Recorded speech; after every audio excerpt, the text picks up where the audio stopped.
صلی اللہ علی محمد صلی اللہ علیہ وسلم۔ بسم اللہ الرحمن الرحیم۔ الحمد للہ وحدہ والصلاة والسلام علی نبی بعدہ صلی اللہ علیہ وسلم تسلیما کثیرا کثیرا اما بعد۔ اللہ رب العزت کا فضل اور اس کا احسان اور اس کا کرم ہوا کہ اس نے ہم لوگوں کو آج کی اس مبارک مجلس میں، جس میں اللہ تعالیٰ کا ذکر ہوتا ہے، آنے کی توفیق عطا فرمائے۔ تو عصر کے بعد والی مجلس، جیسا کہ ہماری دینی ضروریات، جیسے اس وقت میں ہم کون سا عمل کیسے کرنا، کس مشکل میں کیا عمل کرنے سے اللہ تعالیٰ ہم پر جلدی رحم فرماتے، تو اس طرح کے کچھ حالات اور احوال پوچھنے اور جواب دینے کا وقت ہے۔ تو کچھ ضرورتیں، کچھ حالتیں آپ پہلے سے ہی سوچے ہوں گے، اور کچھ اس وقت میں آپ لوگ اپنی ضرورت کو پیش کریں گے، تو انشاءاللہ اسی کے مطابق اللہ نے چاہا تو جواب دیا جائے گا۔ یہ کوئی ضروری نہیں کہ ہر سوال کا جواب دیا جائے۔ اگر اس وقت میں نہیں دیا گیا تو انشاءاللہ اگلی بار جو ہے سمجھ کر اس کو جواب دیا جائے گا، اس اعتبار سے کہ بھئی جس کو جو پوچھنا ہے اور جو حالات ہے وہ اپنا سنائیں انشاءاللہ۔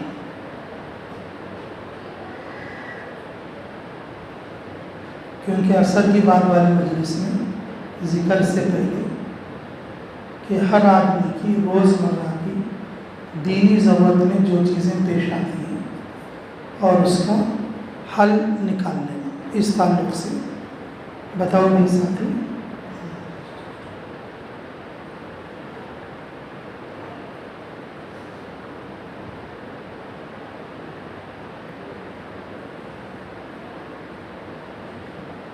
کسی کو کچھ پوچھنا ہے کیا بھائی؟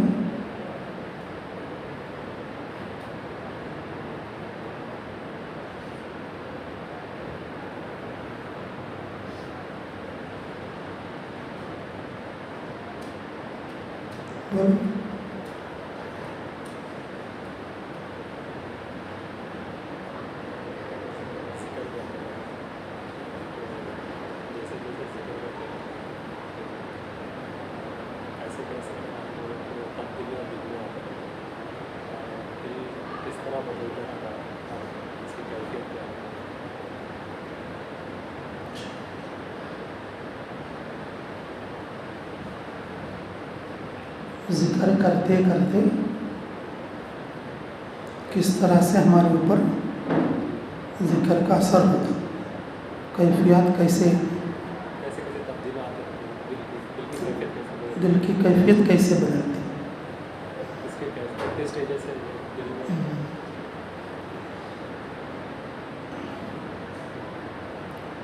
ماشاءاللہ بہت اچھا سوال ہے جی۔ کتنے بدلنے کی کیفیات ہے؟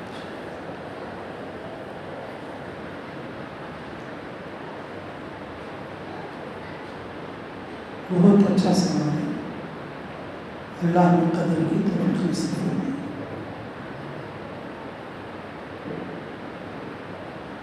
اولا ذکر تین طرح کا ہے۔ پہلا ذکر زبان کے ذریعے سے کرنا،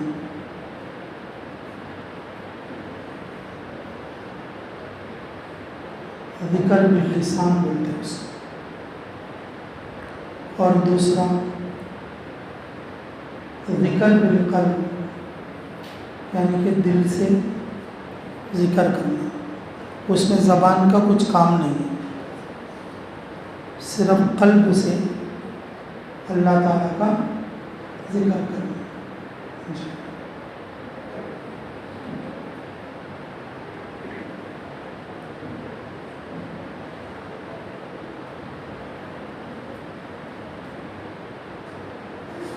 تیسرا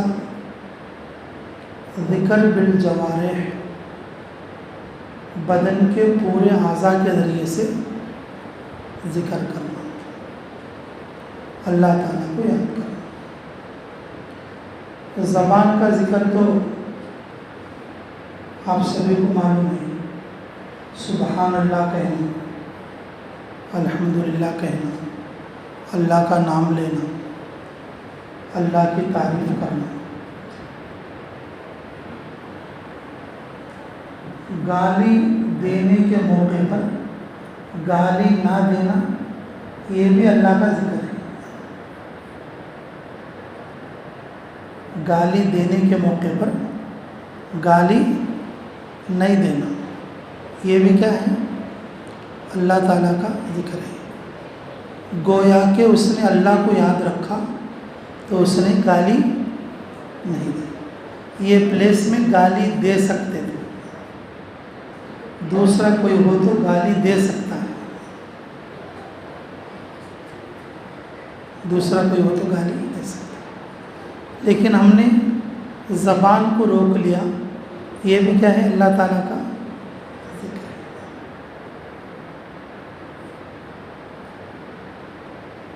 اور جو قلبی ذکر ہے، صرف دل اللہ کی طرف متوجہ رہے، دل میں اللہ کی بڑائی اور اس کی کبریائی ہو، اور اللہ کے غیر کا اس میں خیال نہ ہے، نیت اخلاص والی، نیت کیا ہو؟ اخلاص والی، ریاکاری والی، تکبر والی، حسد والی نیت نہ ہو۔ اس کے قلب میں صرف اللہ کا دھیان ہو، اللہ کے غیر کا خیال نہ ہو، اور وہ زبان سے نہیں بلکہ قلب سے کہتا رہے اللہ اللہ اللہ، یہ قلب کا ذکر ہے۔ اور تیسرا ہے ذکر بالجوارح، ہاتھ کے ذریعے سے، آنکھوں کے ذریعے سے، کانوں کے ذریعے سے، پیروں کے ذریعے سے اللہ کو یاد کرنا۔ اب ہاتھ کے ذریعے سے اللہ کو کیسے یاد کریں گے؟ ہاتھ ذکر کیسے کرے گا؟ ہاتھ کے ذریعے سے اللہ کو کیسے یاد کریں؟ تو کسی کی مدد کرنا، کسی کو صدقہ دینا، کسی کو کوئی چیز اٹھا کر دینا، کسی کو تسلی دینا۔ آنکھوں کا ذکر کیا ہو سکتا ہے؟ آنکھوں سے اللہ کا ذکر کیسا کر سکتے ہیں؟ نہیں دیکھنے والی چیز سے اپنے آپ کو روک لینا، نہیں دیکھنے والی چیز سے اپنے آپ کو کیا کر لینا؟ روک لینا۔ اور اپنے ماں باپ کو محبت کی نظر سے دیکھنا، اپنے استاد کو اور اپنے مرشد کو محبت کی نظر سے دیکھنا، اپنے بڑوں کو، اپنے علماء کو اکرام اور مودت کی نظر سے دیکھنا، اور اپنے بچوں کو، اپنی بیوی کو شفقت اور محبت کی نظر سے دیکھنا، یہ آنکھوں کا ذکر ہے۔ بری بات نہ سننا، غیبت، بری چیزیں، گناہ کی چیزیں نہ سننا، یہ کانوں کا ذکر ہے۔ غلط جگہ پر نہ جانا،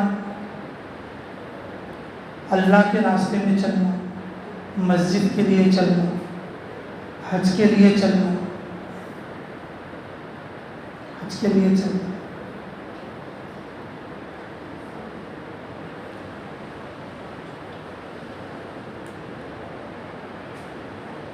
یہ پیروں کا ذکر ہے، اور یہ پیروں کا ذکر ہے۔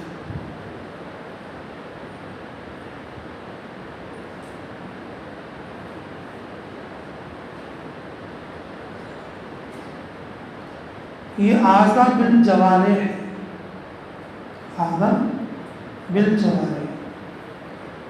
پیٹ کا بھی ذکر ہے.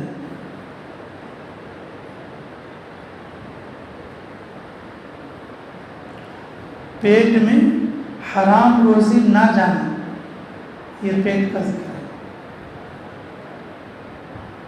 پیٹ میں حرام روزی نہ جانا، یہ کیا ہے بولو؟ یہ پیٹ کا ذکر ہے. تو میرے عزیزوں، اللہ تعالیٰ کا ذکر زبان کے ذریعے سے، اللہ تعالیٰ کا ذکر قلب کے دل کے ذریعے سے، اللہ تعالیٰ کا ذکر جوارح کے ذریعے سے، جوارح کے ذریعے سے.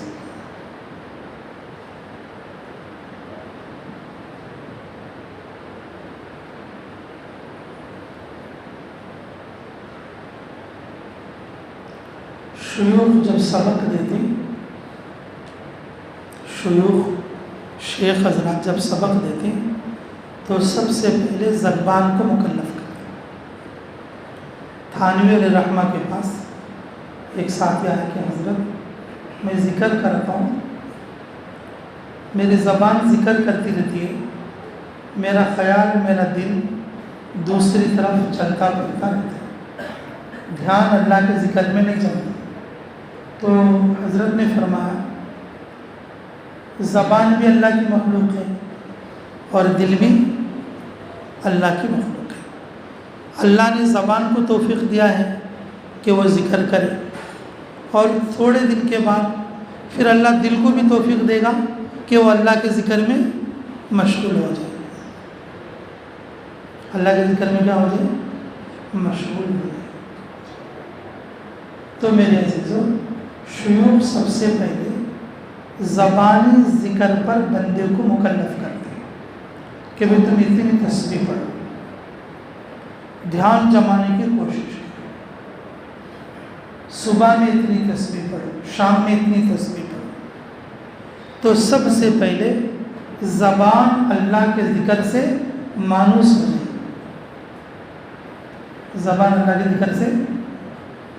تو پھر زبان ذکر کرتے کرتے پھر دل کیا ہو جائے گا؟ اللہ کے ذکر سے، یعنی جو زبان بول رہی ہے اور اس کی موافقت کر دے. پہلے اکیلی زبان تھی اللہ کے ذکر میں، اب اللہ کے ذکر میں زبان کے ساتھ دوسرا کیا شامل ہو گیا؟ دل، یعنی کہ قلب شامل. اب دو چیزیں ہوں گی. اب پھر ذکر کرتے کرتے کرتے تو زبان بھی ساتھ ہے، شریک ہے، اور قلب بھی شریک ہے، اور پورے بدن کے اعضاء شریک ہے. جس دن ہمارے پورے بدن کے اعضاء اللہ کے حکم کے مطابق، رسول اللہ صلی اللہ علیہ وسلم کے سنت کے مطابق حرکت کرنا شروع کر لیں گے اور جو ہے اور اس کی موافقت کریں گے، تو سمجھ لینا یہ ذکر کا اثر ہماری طبیعت پہ ہو گا. ذکر کی ابتدا اللہ تعالیٰ کا ذکر، اللہ کا نام اپنی زبان سے لینا، اور ذکر کی انتہا بندہ مکمل طور پر اللہ کی مرضی پر اپنی تابع کر دے.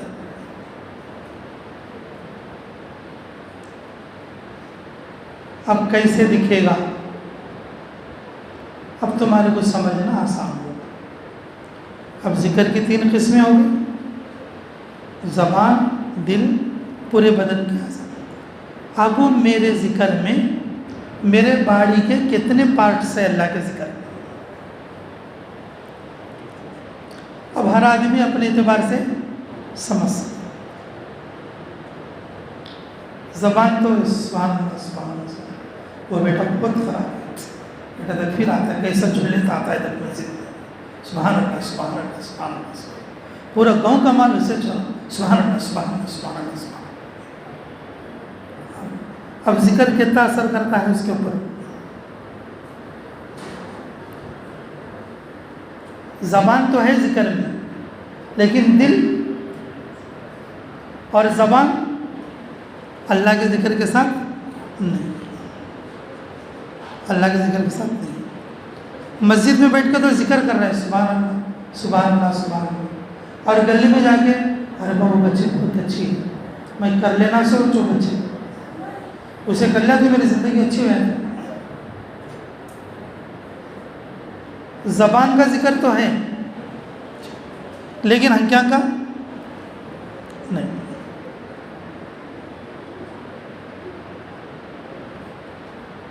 ذکر کرتے کرتے دل اللہ کی طرف لگ جانا اور دل لگ جانے کے بعد پھر آنکھیں، زبان، کان، ہاتھ، پیر، دل، دماغ سب کے سب اللہ کے حکم کے تابع ہو جائیں.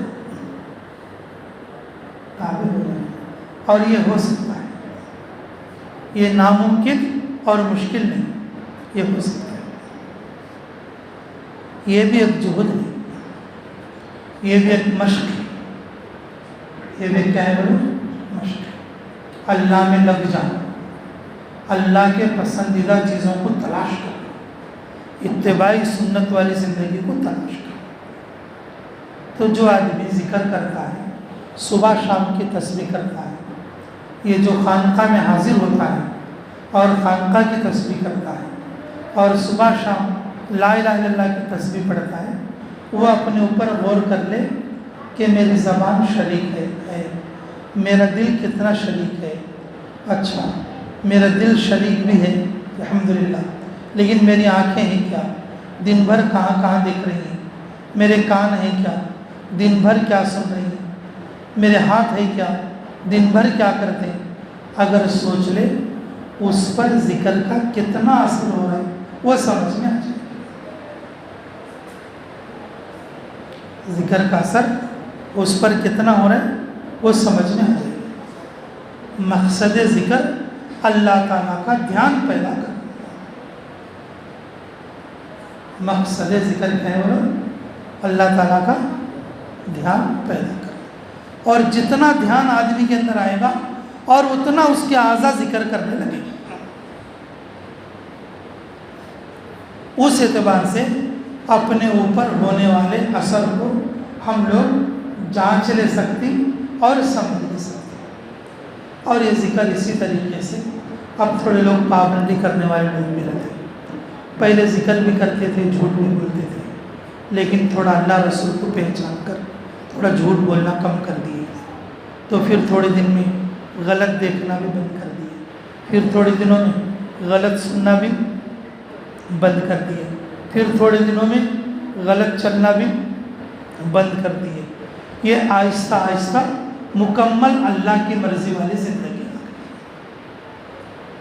مکمل اللہ کی مرضی والی زندگی آ گئی.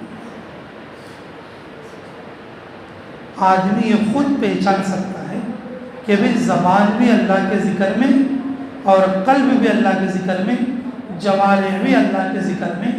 تو اس کو جانچ کر آدمی کیا کر سکتا ہے، سمجھ سکتا ہے کہ ذکر کا میرے اوپر کیا اثر ہے، ذکر کا میرے اوپر کیا اثر ہے.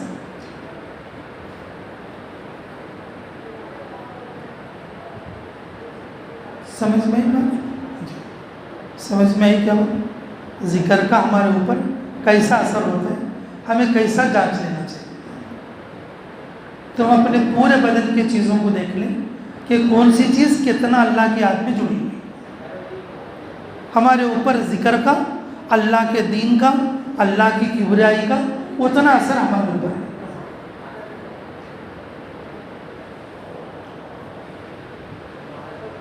فرمایا رسول اللہ صلی اللہ علیہ وسلم نے، جیسے کپڑے کے لیے صابن ہے اور ویسے دل کو صاف کرنے کے لیے اللہ تعالیٰ کا ذکر ہے. بالکل میلے کپڑے کو خالی بکیٹ میں ڈال کے ایسا کر کے سکھا دیں گے، میل اس پر کیا رہے گی، ایک بار صابن رگڑیں گے تھوڑی بہت میل اور باقی رہے گی. اور پھر کہ اگر اس کو سرف میں بھگائیں گے ایریل میں اور پھر اس کے بعد رن صابن ڈال کے رگڑ کے پھر 2-3 بار پانی میں نکالیں گے، پھر اس کے بعد میں لاسٹ میں نیل مند بھی ڈال دیں گے، تو کپڑا کیسا ہوتا بھی ہوگا؟ فرق ہوتا نا؟ فرق ہوتا کہ نہیں ہوتا؟ جس طرح سے گندے کپڑے کو صابن لگا کر اچھا دھونے سے صاف ہوتا ہے، ہمارا دل بھی کیا ہوتا ہے؟ اللہ تعالیٰ کا ذکر کرنے سے ہمارا دل گناہوں سے اس طریقے سے صاف ہوتا ہے، اس طریقے سے کیا ہوتا ہے؟ صاف ہوتا ہے۔ اور صفائی اور اعمال خیر کے ذریعے سے ہم محسوس کر سکتے ہیں اللہ تعالیٰ کے ذکر کا اتنا اثر ہمارے اوپر ہوا۔ ٹھیک ہے، انشاءاللہ جانچ لیں گے سب لوگ بیٹھ کے کس کے اندر کتنا اثر پہنچ رہا ہے ذکر کا، اللہ کی کبریائی کا، اللہ کی بڑائی کا ہمارے اوپر کتنا اثر ہو رہا ہے، سب غور کریں گے انشاءاللہ۔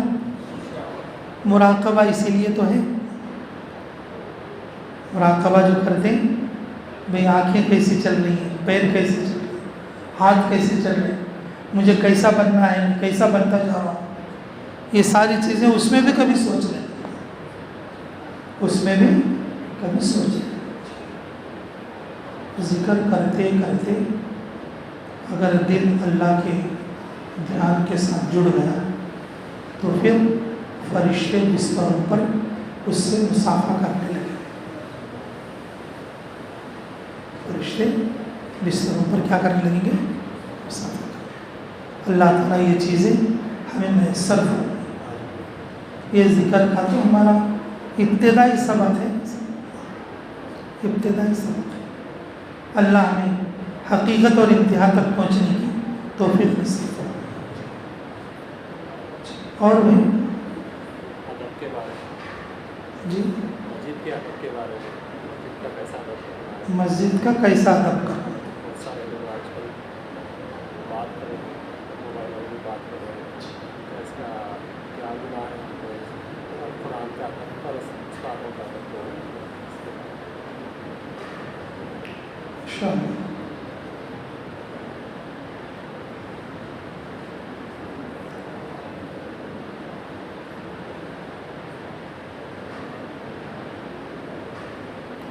مسجد اللہ کا گھر ہے، من وجہ مسجد جنت کا ٹکڑا ہے، کیونکہ قیامت میں اللہ تعالیٰ مسجد کے اس ٹکڑے کو جنت کے زمین کے ساتھ جوڑ دے۔ جب یہ جنت کی زمین کے ساتھ جڑ جائے گا تو پھر یہ ٹکڑا کیا بن جائے گا؟ جنت کا ٹکڑا بن جائے گا۔ اگر ہم دنیا میں کسی بڑے آفیسر کے پاس جائیں گے، دنیا کے، جب ہم لوگ دنیا کے کسی بڑے آفیسر کے پاس جائیں گے، تحصیلدار سے کام ہے اس کے پاس جائیں گے، ڈاکٹر کے پاس جائیں گے جب اس سے ہمیں علاج لینا ہے، اور اسی طرح سے اور کسی دینی اعتبار سے بڑے مفتی صاحب کے پاس ان کی مجلس میں جائیں گے دینی مجلس کے اعتبار سے، اور جو کسی بڑے حضرت کے پاس جائیں گے ان کی موجودگی میں ہم کیسا رہتے ہیں؟ کھلکھلا کے ہنس سکتے ہیں ان کے سامنے؟ بےہودہ اور بیجا باتیں کر سکتے ہیں اور ان کے سامنے سو جا سکتے ہیں؟ اگر کوئی آدمی ڈاکٹر کے پاس جائے اور جاتے ہی کیا کرے؟ ڈاکٹر کے سامنے جا کے سو جائے تو ڈاکٹر کیا بولے گا؟ تو یہ میرا پیشنٹ نہیں ہے بھائی، یہ مینٹل خانے کا پیشنٹ ہے، اسے وہاں لے۔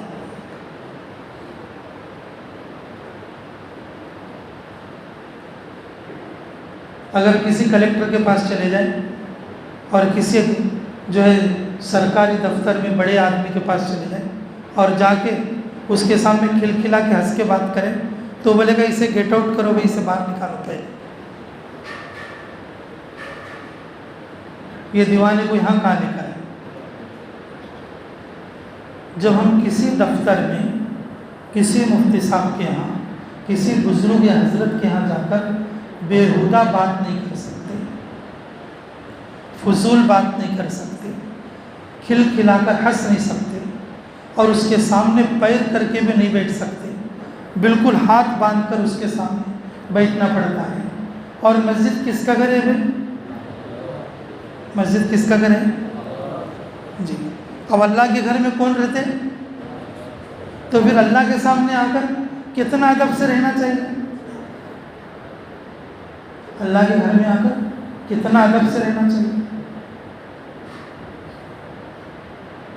مسجد میں دنیا کی باتیں نہ ہو، مسجد میں کھل کھلا کر ہنسنا نہ ہو، اور مسجد میں جو ہے پیر پھیلا کر، اور خصوصاً قبلے کی طرف پیر پھیلا کر نہ بیٹھے۔ مسجد میں رہتے ہوئے زور سے چلائے نہیں۔ مسجد میں رہتے ہوئے اگر کسی کی طرف سے کوئی برا خیال بھی نہ کرے، برا خیال بھی نہ کرے۔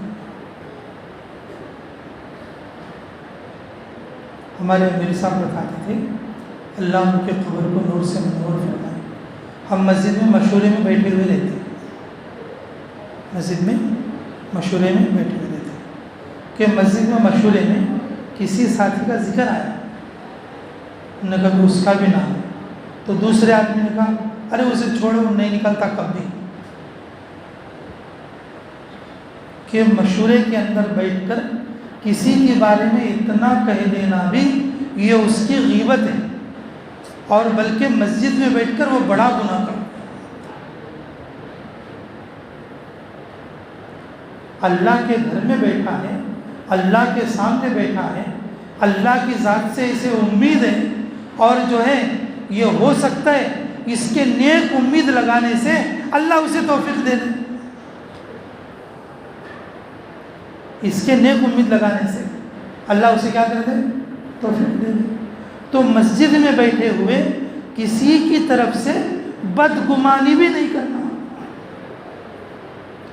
بد زبانی تو دور کی بات ہے، مسجد میں بیٹھے ہوئے اپنے دماغ کو بھی غلط نہیں چلانا۔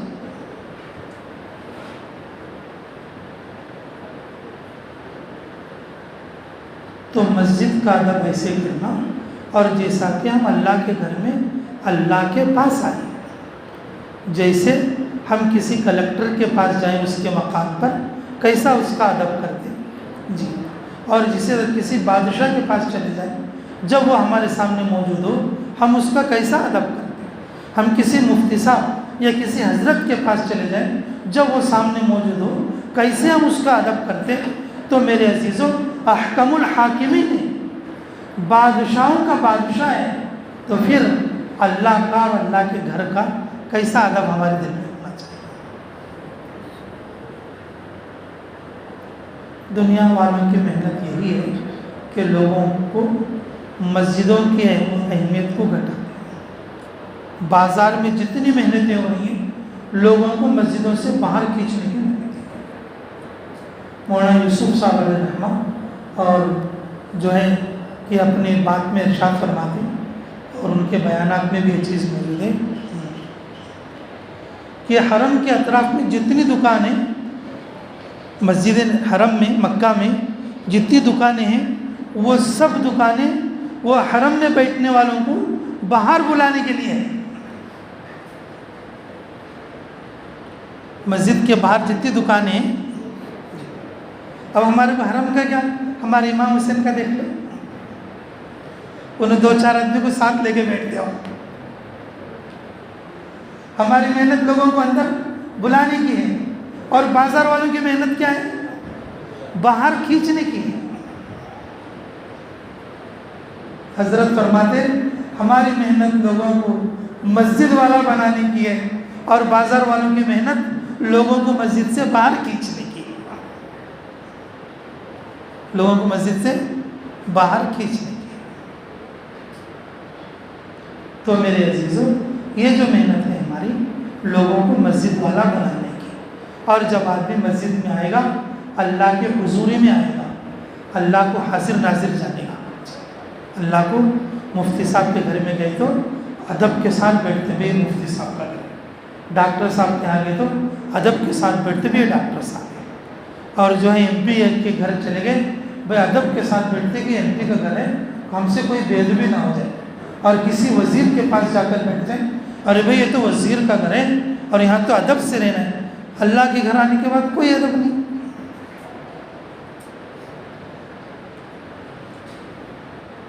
اس لیے میرے عزیزو، اللہ کے گھر کا نہایت ہی ادب کرنا چاہیے۔ ہمارے پرانے لوگ جیسے ہمارے امیر صاحب ہیں، تو ہمارے نور اللہ قادری صاحب آخری عمر تک بھی مسجد میں 2 زانو ہی بیٹھتے تھے۔ اللہ ان کے قبر کو نور سے منور فرمائے۔ میں خود بھی ان کو دیکھا تھا 1-2 بار، اور جو زیادہ دیکھے ہوئے لوگ ہوں گے آپ ان سے پوچھ لے بھی سکتے، ان کو براہ راست دیکھے ہوئے لوگ ہمارے علاقے میں موجود ہیں۔ اور جب بھی آپ مسجد تشریف لے جاتے، مسجد میں کیسے بیٹھتے؟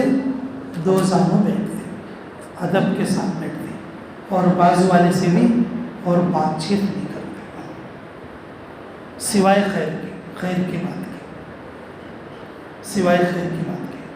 ہم دنیا کی ساری باتیں مسجد میں کرتے ہیں۔ مسجد میں، اللہ کے گھر میں، اللہ کے سامنے دنیا کی باتیں کرنا بالکل اس کے ادب کے خلاف ہے۔ بہت ساری مسجدوں میں یہ لکھا ہوا بھی رہتا ہے کہ مسجد میں دنیا کی باتیں نہ کریں۔ یہ بڑی بے ادبی ہے مسجد کی۔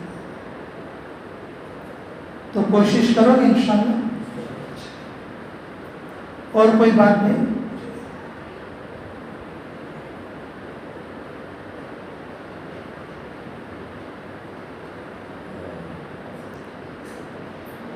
اور کوئی بات پوچھنا ہے کسی کو؟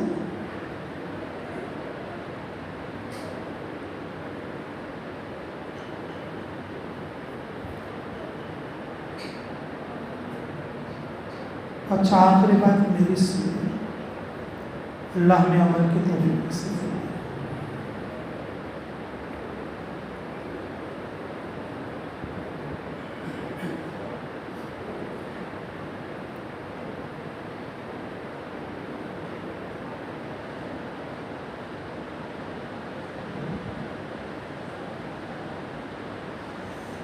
مفتی انوار الحق صاحب بہار کے استاد کے دیوبند میں پڑھاتے تھے،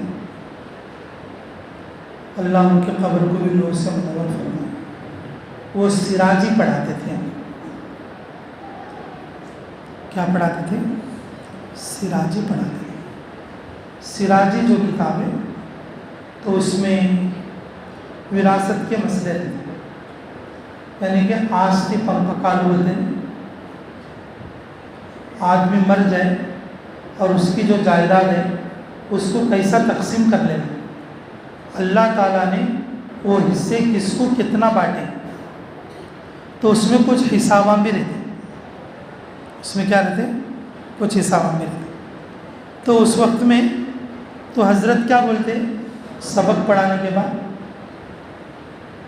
اچھا بھائی، تمہارے کو جو میں پڑھایا ہوں اور جو تمہیں یہ پورا کرنا ہے اور یہ حساب لگانا ہے اور یہ تمرین پوری کرنی ہے، کسی کو کوئی اشکال ہو تو پوچھو۔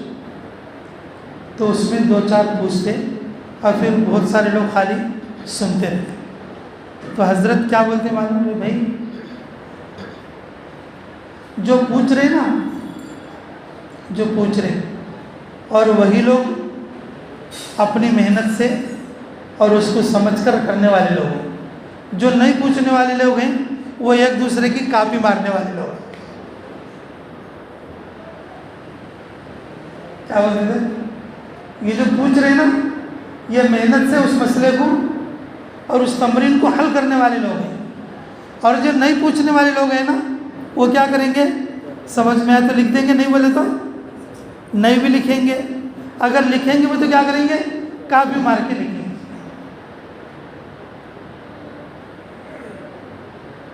تو اس بات سے میرا کیا کہنا ہے بولے تو، جب آدمی عمل کے میدان میں قدم رکھے، اسے کون سا عمل کیسا کرنا بول کے سوال میں پیدا ہوتا۔ جب آدمی عمل کے دروازے پر قدم ہی نہ رکھے، میرے کیا کر لے، کون تو پوچھ لیتا، کون تو کر لیتے۔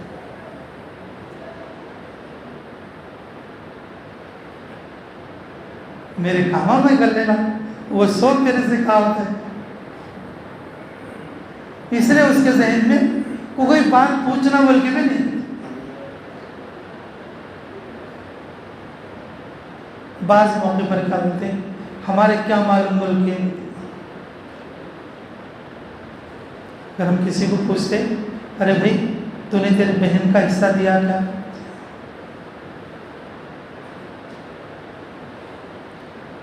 بہنوں کا بھی حصہ ہوتا ہے. ہم آپ تو کون بولے. اب رات کو سو تو خود بستر پہ جا کو بولنا اسے نہیں تو کون بولتی اسے.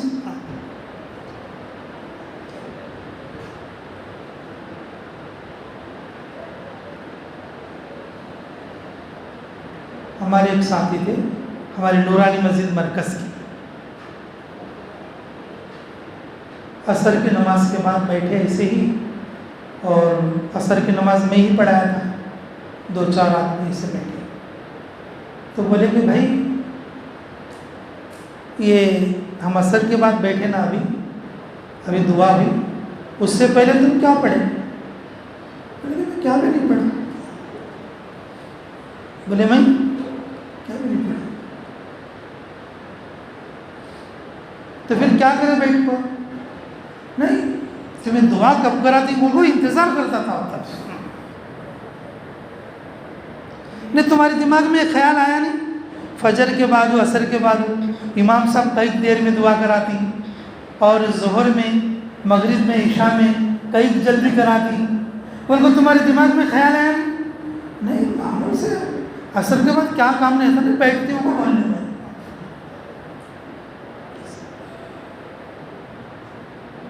ارے نہیں بھائی عصر کے بعد 30 پر 3 بار سبحان اللہ 30 پر 3 بار الحمدللہ 30 پر 4 بار اللہ اکبر پڑھنا.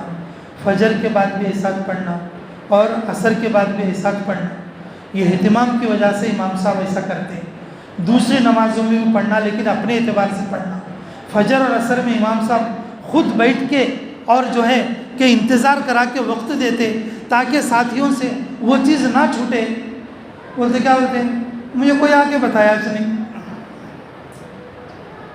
میں نماز پڑھتے پڑھتے 20 سال ہو گئے مجھے آج تک کسی نے بولا تو نہیں اس میں 30 پر 3 بار سبحان اللہ پڑھنا. اب یہ پوچھنے کی جگہ ہے کون سے موقع پر کیا پڑھنا. اب یہاں بھی تو وہی آدمی پوچھے گا جسے کچھ پڑھنا ہے جسے کچھ کرنا ہے. اب نہیں بولے تو پوری زندگی ویسی ہی چلے جائے. عمل کرتے سے وہ اس موقع پر کیا کرنا اس موقع پر کیسا پڑھنا وہ ضرورت بھی محسوس ہوتی ہے. وہ پوچھنا بول کے بھی آدمی بھول جاتا ہے. جب آدمی نہیں پوچھیں گا جب آدمی معلوم نہیں کریں گا تو پھر کون اسے جا کے زبردستی سکھائے گا اور کون اسے زبردستی اور جو عمل پر لگائے گا.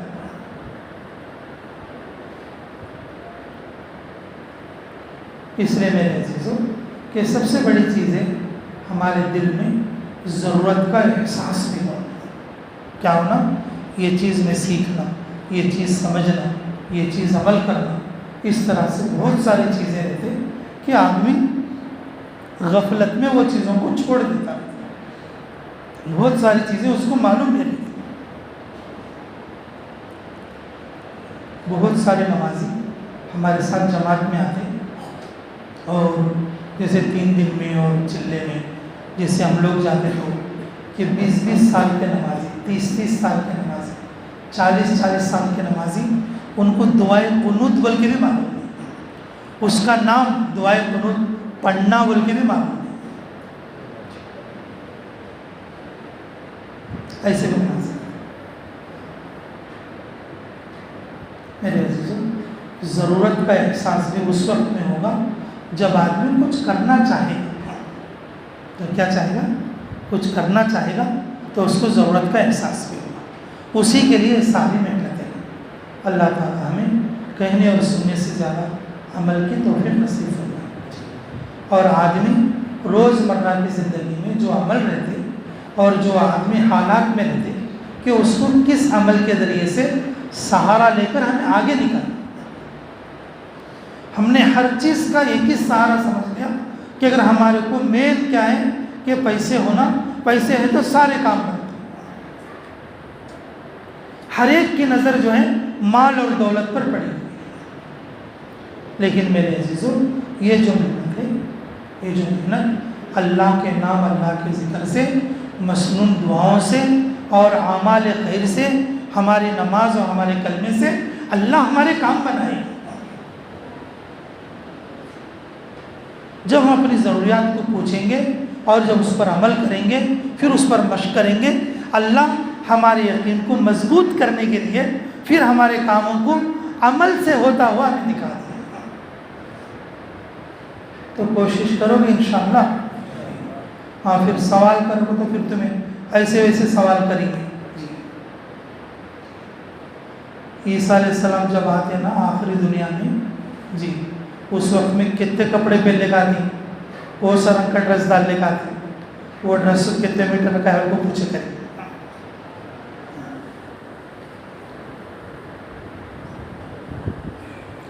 پیچھے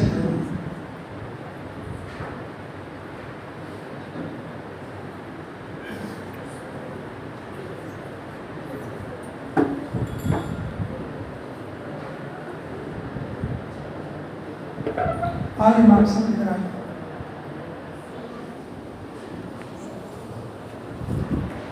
امیر صاحب یہاں تشریف لا.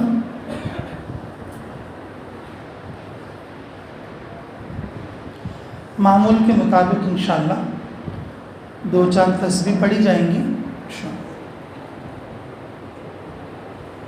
اتنا زور سے نہ کریں تاکہ بھدا معلوم ہو، نہ اتنا آہستہ کریں کہ اپنے کانوں کو بھی سنائی نہ دیں، اور ایسے دھیان کے ساتھ کریں کہ ہمارا دل اور دماغ اور ہماری زبان اللہ میں ڈوبی ہوئی ہو.